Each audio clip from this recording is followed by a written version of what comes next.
What's up, guys? Welcome back to the Imperfect Swing Golf Podcast, brought to you by Standard Bank Pro Am Series. This week we have the first winner of the Standard Bank Pro Am Series, Lindi. Thanks for coming on. For the people who aren't familiar with you, can you maybe give us a short little intro? Well, thanks for inviting me on.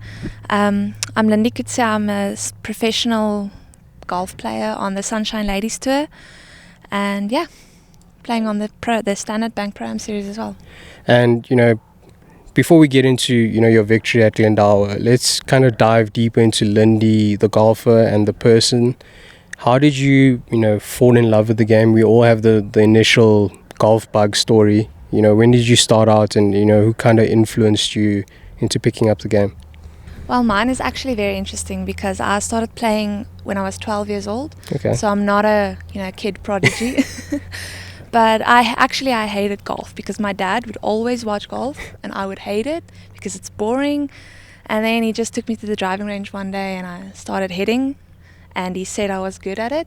I was like, okay, so I'm good at it. So let's start going for lessons, start practicing more. And then actually, like from the beginning, from the very first, it was like, okay, this is what I'm going to do with my life.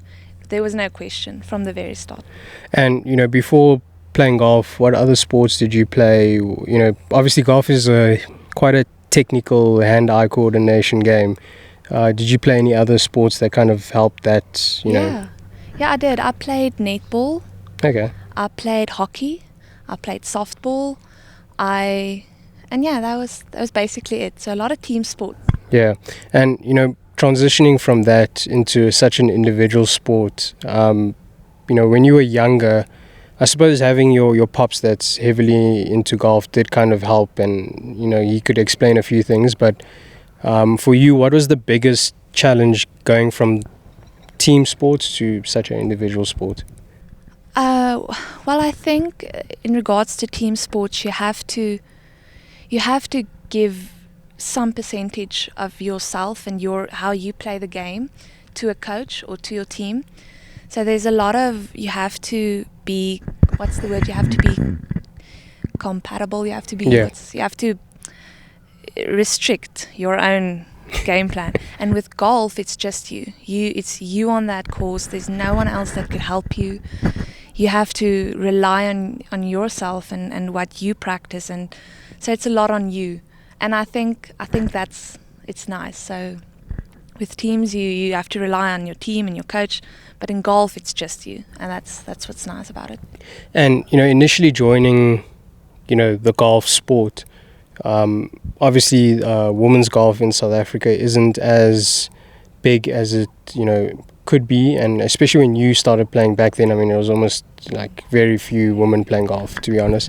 Was there any, I don't want to say hesitation, but was there any there's almost that fear sometimes when you enter a golf club, and did you ever feel that in regards to the opportunities just in general, or even when you're playing, there's always that misconception, women golfers are so slow, and the club golfers are always throwing fits. We always talk about that. Exactly. No, I think I never knew about the golf in South Africa not being up to standard because I didn't know what it was like in Europe when I first started and what it was like in America. So for me, it was always you enter and you play, and that's the standard, and you take it from there. But I think looking back at it, women's golf in South Africa is just it's really developing. It's really growing. Not even on a professional or competitive amateur level. Women starting to play at clubs and stuff. It's increasing, so it's nice. And you see, that's the thing. People think, in order to get more women in golf, you need to see more pros. But it's actually, you want to have more club golfers because that's what's going to bring up that initial representation, right? Exactly. You have to, first of all, the club must be lenient towards women. But I think they are. I think it's changed. I think over the last maybe 5 years, we've seen that, clubs are a little bit more...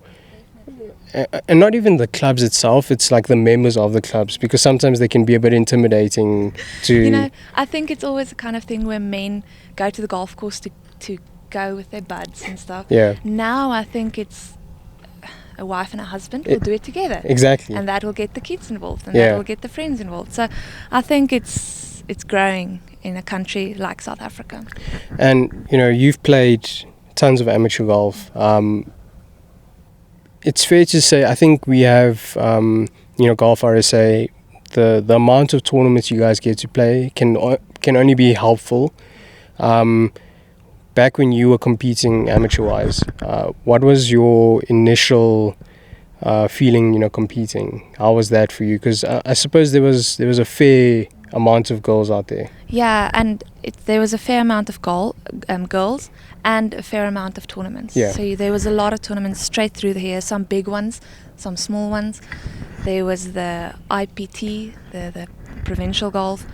So that kind of got you ready for the professional lifestyle. But then you kind of get to the Sunshine Tour where there's only 6 a year. Exactly. So that was kind of an adjustment to make, a shock to your system, because you're so used to playing every single second week or something. Then you get to this pros and then you don't know. You don't really have much. But amateur golf was fantastic. I mean, what Golf RSA is doing for the girls, it's really, I think the standard is there from amateur golf. I think the professional golf must just get up a little. And for you making the transition from amateur to pro, what was the main, I suppose, what led to that decision, and what made you turn pro versus staying amateur? Now, like I said, it was never a question for me to not play golf professionally. From the start, that was my decision. I'm going to do this for the rest of my life. So I didn't hesitate. I played 1 year amateur golf after high school, and then it was like, I'm ready. I have to be ready sometime. Yeah. So I'm not going to overthink it, and I'm just going to go. And it was good. I didn't feel like there was much of a difference, just the tournament golf. Okay. You have to stay tournament fit. Ready. Yeah. And being tournament ready, what does that mean for your club golfers watching this? When you say tournament ready, what do you mean? I mean, there's a difference between playing casually and playing when it matters, when you want to be good, when you want to play good. And that it increases the stress level, the anxiety, it increases that. So just be comfortable with the stress, be used to it, and know how to handle it, because when you play with your mates on a Saturday morning, it's very different to playing a tournament round where you have to play medal, enter a scorecard, sign for the scorecard. It's much different. So just accept the stress. Yeah. And for you, let's say you're playing in back when you first turned pro, there's always something that makes you stress as a golfer. So if it's, everyone has the first tee stress, but when you initially turned pro, was there any part of your of the round in itself, whether it be your game or just generally, playing with other pros, what gave you that kind of stress? So for me, I don't really believe in stress. It sounds funny, but I think stress, you have to find ways to handle stress within yourself, and you must understand your personality. So for me, the first tee stress never bothered me.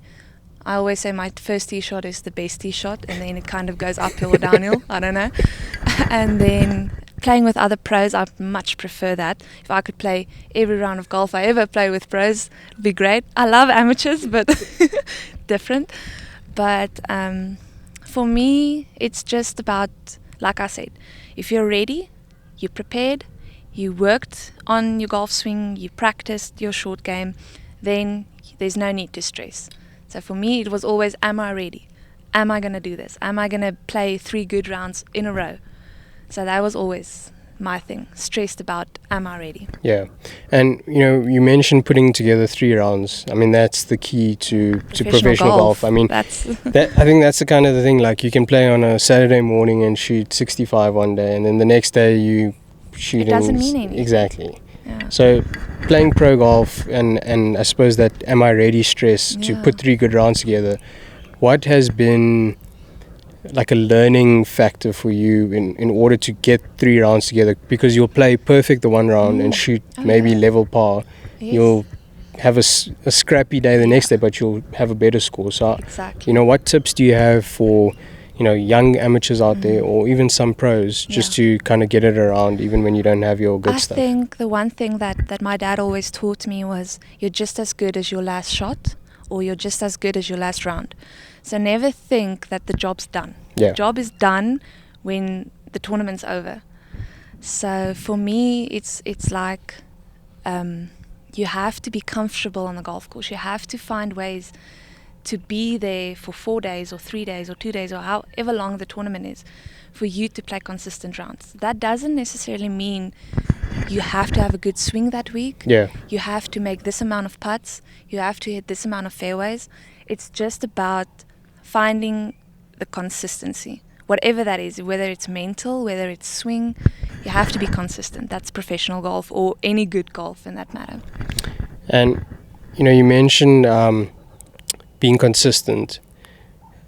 For people out there, there was the misconception. I'd say it's slowly working away, that women golf and men's golf are not the same level, but yet you guys put in the same hours. Can you maybe, like you mentioned, you're going to go see your coach later this afternoon. Can you maybe break down a practice day with Lindi, and how much time you spend? Let's say it's a week before a tournament. How do you prep for a week before a tournament? So, as much as I would like to say that I've got it all under control or all figured out, I don't. I just recently started with a coach because I've been coaching myself for 8 years alongside with my dad. Yeah. I've had coaches here and there, but it just didn't feel Gel. right. Yeah. So transitioning from being on your own and being with a coach, it's different. So you have to trust the person. You have to feel like you're making progress.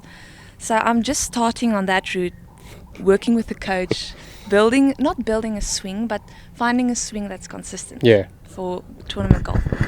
So for me, practicing, I don't actually have a practice routine. Okay. I'll wake up and say, okay, I have to practice my putting at some point in the week, so I'll just do it today and tomorrow. But no, I'm still on that journey of figuring out how I would like to practice in a way that's optimal to perform at my best in a tournament. But just practice in general. Any practice is good practice. Are you more of a range, they call them range rats, or range rats, that's good. or are you a 9-hole late afternoon kind of? I believe in balance. I believe there's a time to go stand on the range, practice your feel, not necessarily perfection. Yeah. That's what I had to learn on the hard way. Practice feeling, something that you can take to the golf course. That's important. So perfection doesn't exist in this game. That's how I feel. So I would say it's 50-50. It's range time, 9-hole, because you can't do 100% range, and as 100%, you know. Yeah. You can't do 100% always on the golf course because you have to work on a few things. So for me, 50-50 is a great balance. And when you say, it's a funny thing. You can't, the talk between feel and we always see that in golf. It's like they'll talk about real versus feel. How important is that so when you're on the range, just you personally, are you working on feel mostly, and when you're on the course you're kind of just letting it kind of happen? I always say the golfer that thinks about his swing on the golf course, you're not going to win. No. You're not going to be consistent. Yeah. Because there's a million things that goes through your head on one shot. 1 second, there's like 100 I mean, things. it starts with your grip, and then you're thinking this. Alignment. Yeah. Oh no, just hit the shot. Yeah. So for me, basics. You practice your basics on the driving range. For me personally, I'm much more of a feel. If I understand what to do in my golf swing, then I can repeat. Execute. So no, I've never been a huge fan of swing genies. I know there's a time and place for like swing arcs and stuff. Play. Yeah. I know there's a time and place for it, and I will use it if the time is right. But for me, if I understand what I should feel, then I can repeat it, because that's the whole reason that you want to feel something. No, exactly. You want to repeat it. So the bigger and brighter the feeling is, the more you can repeat it. And for you now, entering, you've been a pro for a while. So it's not to say that you're this like this No. junior golfer who's turned pro. No.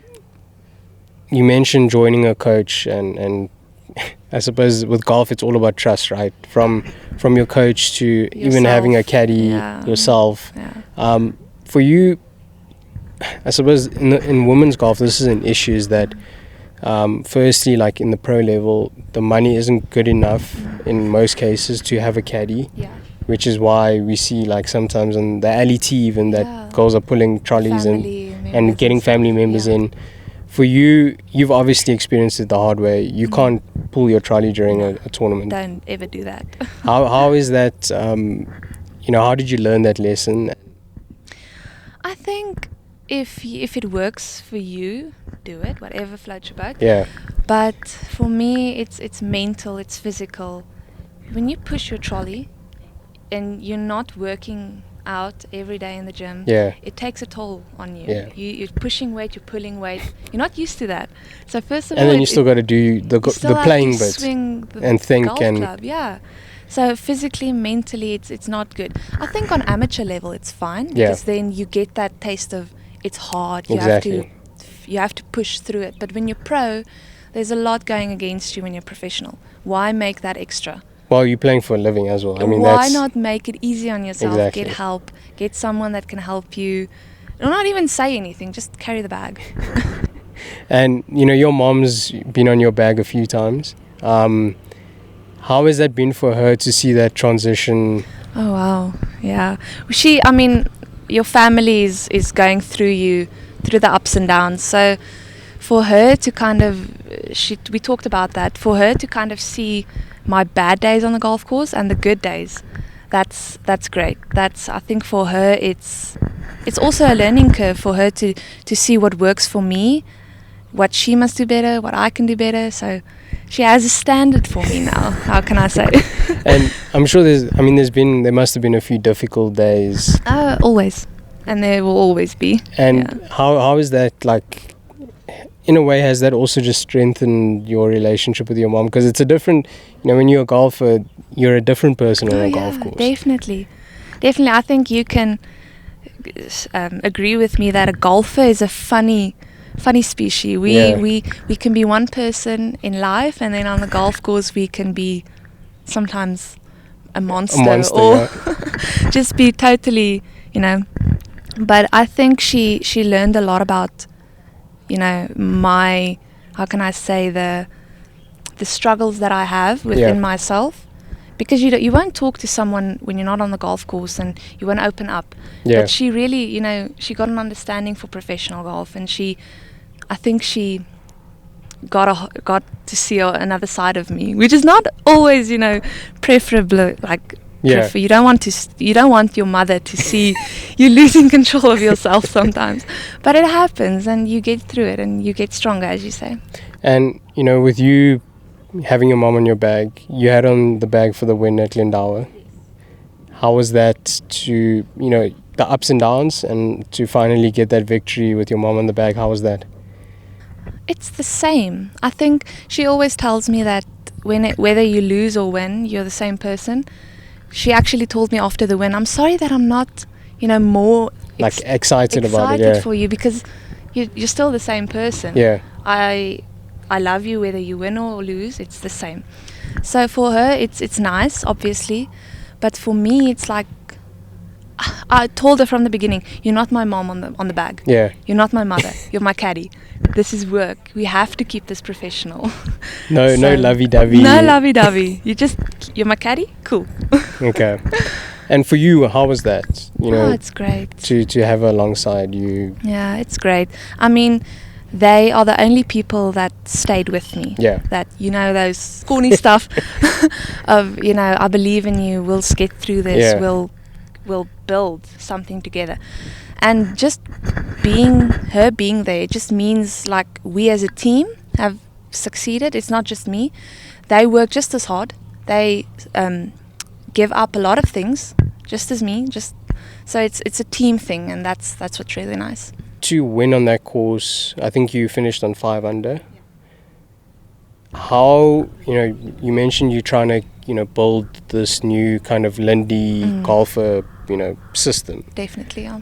does this reinforce that you're on the right track and you're kind of working towards because I know you didn't have your good stuff that week as well. You weren't really on form. No. So how nice was it to see you put those 2 rounds together as well? You know, when you don't necessarily ask for something. Yeah. You just get it.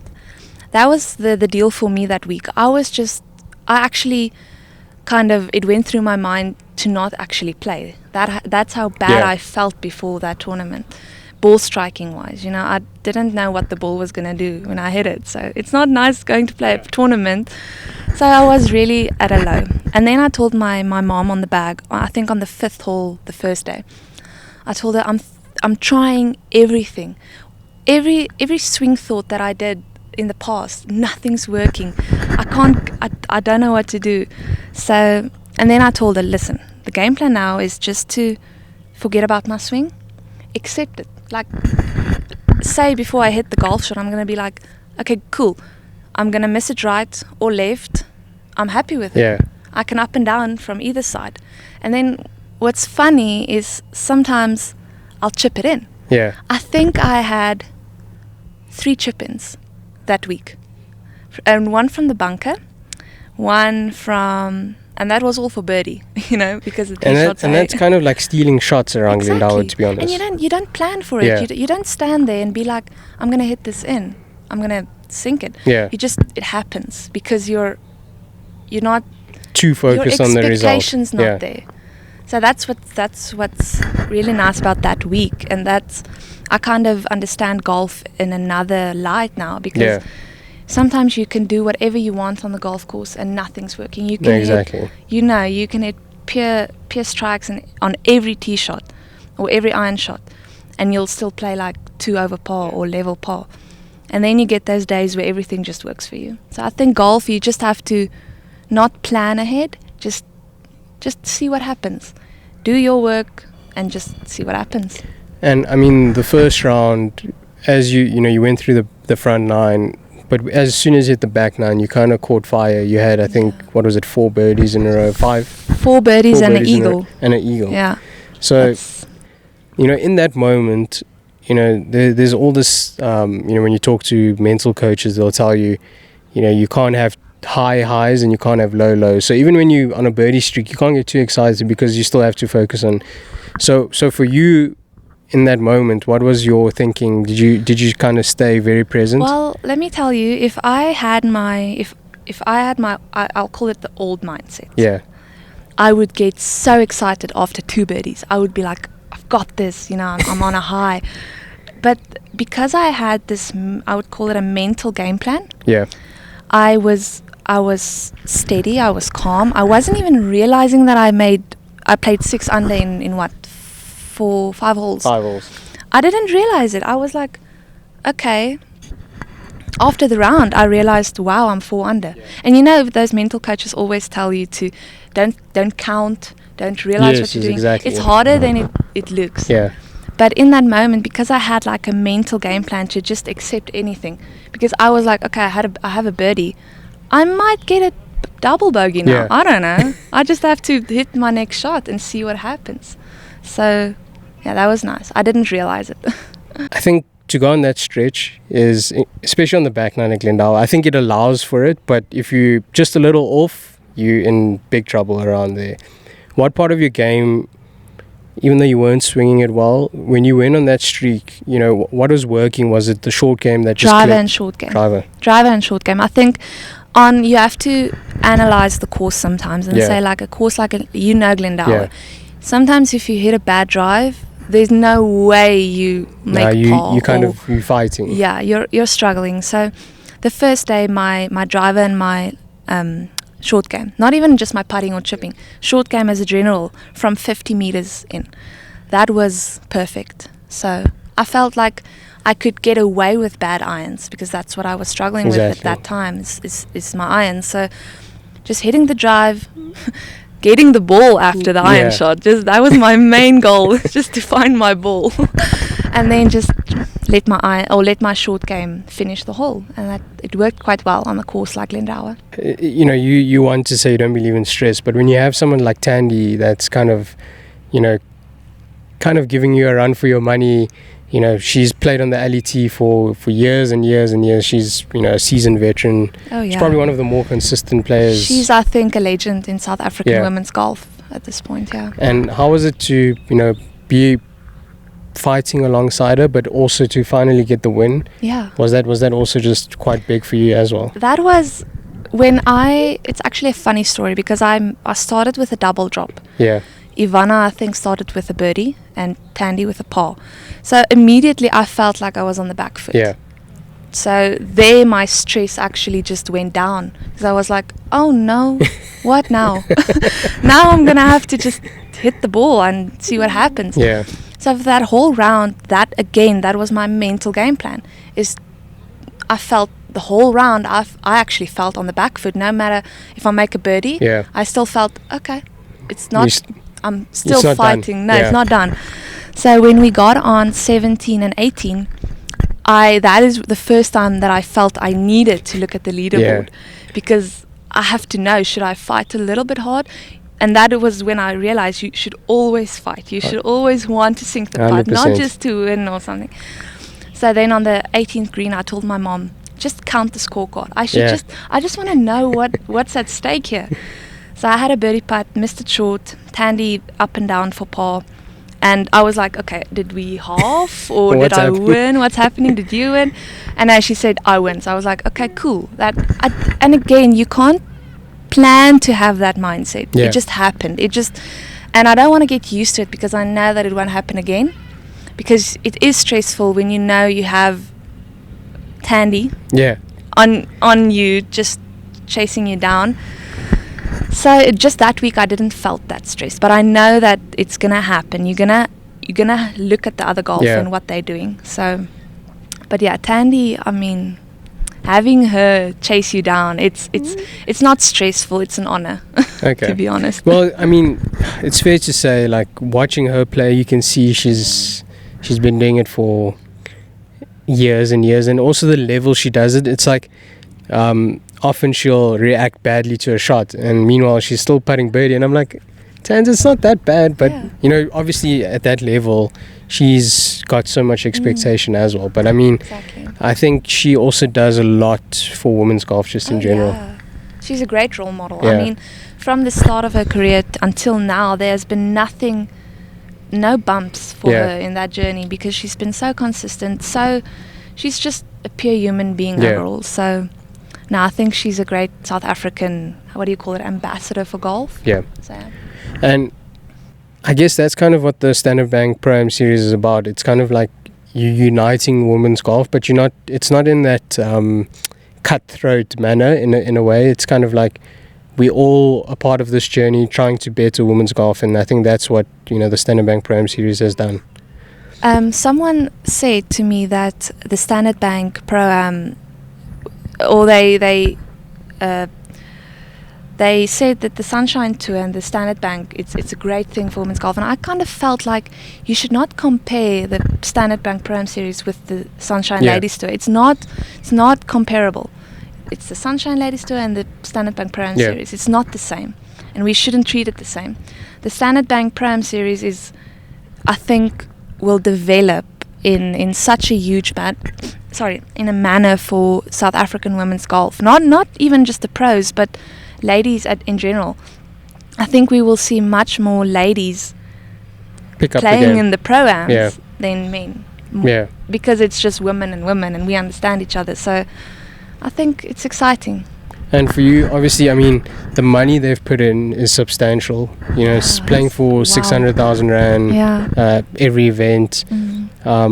Your winner's check was 66,000 Rand. Yeah, it's great. For you personally, as a woman golfer, how nice is it to see, you know, Standard Bank come to the party with, and not just the marketing ploy of, we're going to, I mean, this is now their second year. I always said to the guys, you know, for you to go after your first year and continue to do it is where, you know, you start doing the talking and the action speaks louder than words. Exactly. That's where you kind of realize that they're really in it, not just for themselves. Exactly. They're really in it because the meaning behind it means a lot to them. So, I mean, last year I thought that the prize money was, good enough. You felt, wow, this is good money. And I think doubling it this year, Yeah. or not double, but nearly. I'm still in shock. Winning, I think, 66,000 Rand for 2 days of competition golf. Who wouldn't want to do that? Exactly. I mean, that's why I say, like, the pros are going to want to play in these programs because you get money, you get your costs covered, and then you don't even have costs. Exactly. So, and I think, for you as well, mentioning, initially only having the 6 weeks to play for, but now there's so much more to play for. So how does that now impact your future and planning? I know you are thinking about going over to Europe, so this at least will have you ready by the time, instead of just kind of preparing yourself for 6 weeks and then you have nothing ready. Yeah. That was really a shock to play only 6 weeks a year and then you're kind of chilling. What to do now. So having more tournaments throughout the year, I think, will not only increase women's golf in South Africa to a better standard professionally, I think, because you will get more pros, like I said, wanting to play this. Because if you go to Europe and you're feeling a bit off, that's what I told my parents. Say next year I'll play in Europe. I have my card, hopefully. Then I go play in Europe. I'm feeling a bit off with my golf. Then I come and play the Standard Bank, although there is that rule of you have to play at least 5 or 4 to be in contention for the Order of Merit at Standard Bank in the Pro-Am series. So, but you have that. You have the opportunity to play in your country. Yeah, exactly. In your in your environment to compete. That's the reason why we're professionals. Yeah. We want to compete. We want to earn money, essentially. And then I think it's just great. You don't have to go to Europe. You don't have to go. So. And you don't have to wait for the next season. You don't have to wait, 8 months for the next season. I mean, your golf can go very low and then you have to build it up again. 100%. And I think that's the thing. It's like we see a lot of our local golfers go on this extreme high and then extreme low, and then you come again to the season, and it's the same thing with the men's. You're almost trying to peak for the co-sanctions because that's an opportunity to get a card or potentially invites and so on. But it's also the fact that you're trying to peak for 2 weeks of the year.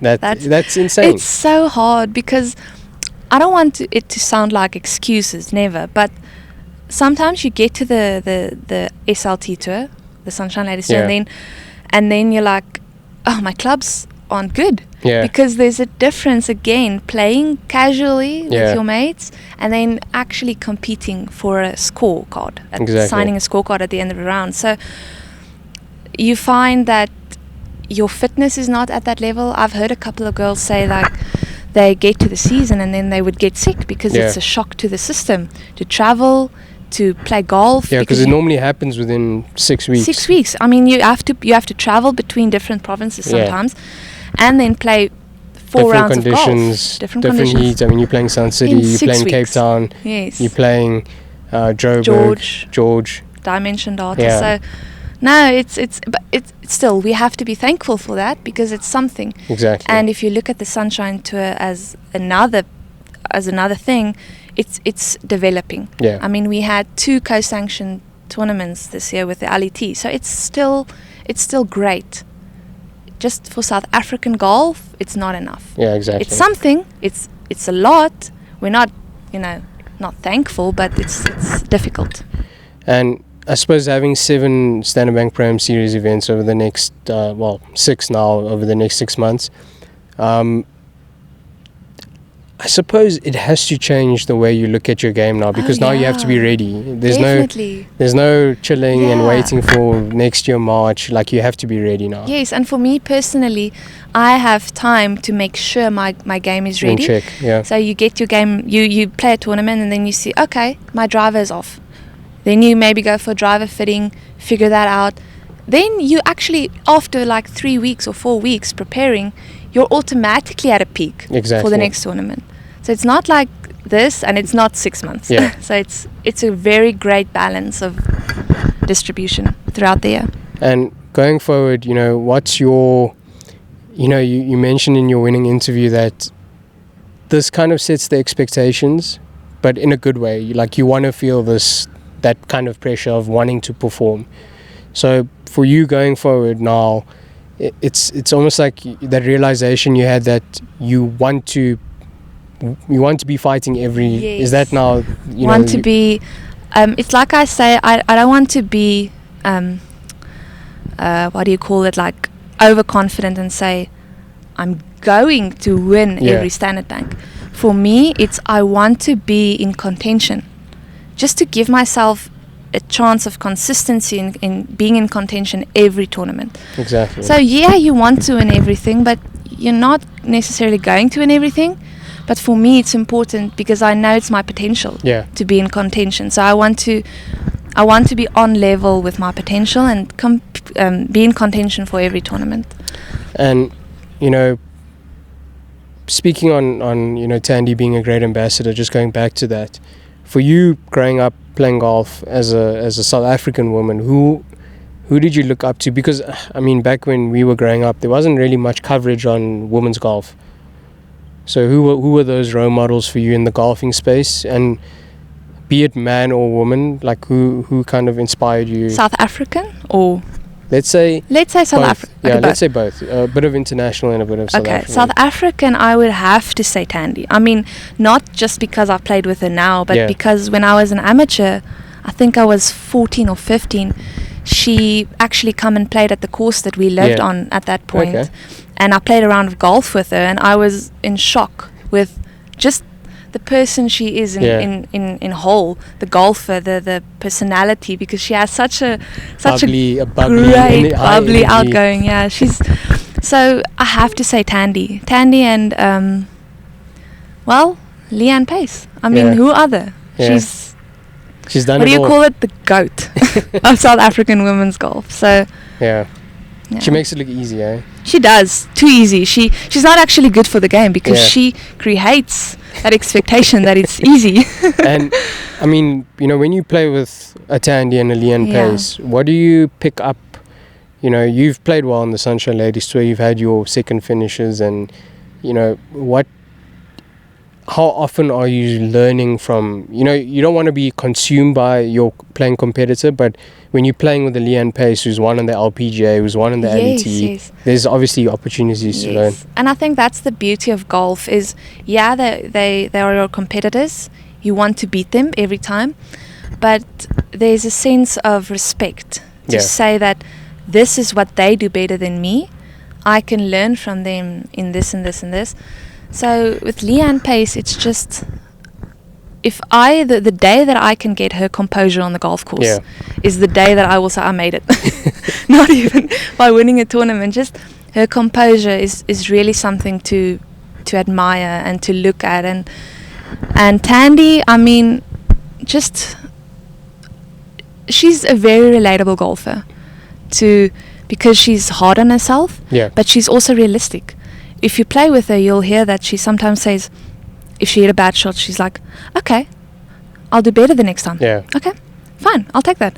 And the next time she will just be hard on herself, like every golfer. So no, those two are really, I think, growing up, my personal favorites. And now that we've entered this era of, women's golf being big and where it should be, there's a lot of coverage now. Not to say it's the best, but it could be better. We see a lot of LPGA. We'd like to see more LET. Who kind of inspires you now in this current, in our, let's say our generation, because that's kind of where, in golf? In golf. I think our generation, maybe, does Bryson count on our generation? Yeah. Because I'm not necessarily a fan of trying to reinvent the wheel, trying to reinvent golf, but he's just kind of that person that shows that you can do it in so many different ways and still be successful. You don't have to do it the conventional way, although it's preferable. Yeah. Like you have to. You don't have to reinvent something, but I think he's just worldwide the most unique, Yeah. you can do it on your own way, and you don't have to do it. You can have the one length clubs and You can. Just if you trust in what you're doing, then you'll succeed. it's kind in of life. going back to you saying you need to understand the feel. You have So to once you understand your feel, you can kind your of feel, not yeah. not Tiger Woods' feel. Yeah. I mean, he's the best golfer. You can write a book about his golf swing and Yeah. about his golf, but you can't relate that to every golfer. No, exactly. So Bryson, not necessarily doing it the way he does, but taking that as Finding do your own whatever way. you want Yeah. to do. Just make it work. Trust it. So yeah, I would say. And going forward, you've got your victory now. What have you learned? I think it's funny. I've recently caddied on the LET for a bit, and it's almost like every golfer has to go through that journey of accepting that you don't play perfect golf to play good golf. I mean, you just answered your own Yeah. question. I think the one thing that I learned from this, no matter how big the tournament or how small the tournament, perfect golf doesn't exist. Yeah. I think the day when you stop trying is the day when you realize that it's not that hard, it's Yeah. not that difficult. So just realizing that you can't do everything perfect, you can't practice perfect, you can't play perfect. And that's the biggest thing that I will take away from Glendower is you can still perform with something imperfect Yeah. with your game. If you have a total imperfect game, I think, no, that is not good enough. But you have strong points every week. So whether it's the driver, irons, short game, it's not going to be the same every week. And identifying your strong points and your weak points, being honest with yourself, I think will make a massive difference, because then you can play for your stronger points. And with that, Lindy, thanks for coming on and Thanks making for the trip having from Harties. That was good. Worth the traffic. Oh yeah, definitely. I always love talking about golf. It's always you always learn something, as you know. 100%. Thanks to Standard Bank Pro Series for firstly supporting women's golf. I think it's always it gives us a bit of hope, I guess, like that a big company like Standard Bank is willing to believes in women's Exactly. golf and want to make it better. So yeah. So thanks for coming on board and supporting the podcast as well. Maybe we'll be doing a few more episodes with Lindy. Depends. I want to. I'm gonna definitely play for it because this is fun. Exactly. So thanks, guys. Make sure to check it out on all the channels, and we'll see you guys in the next one.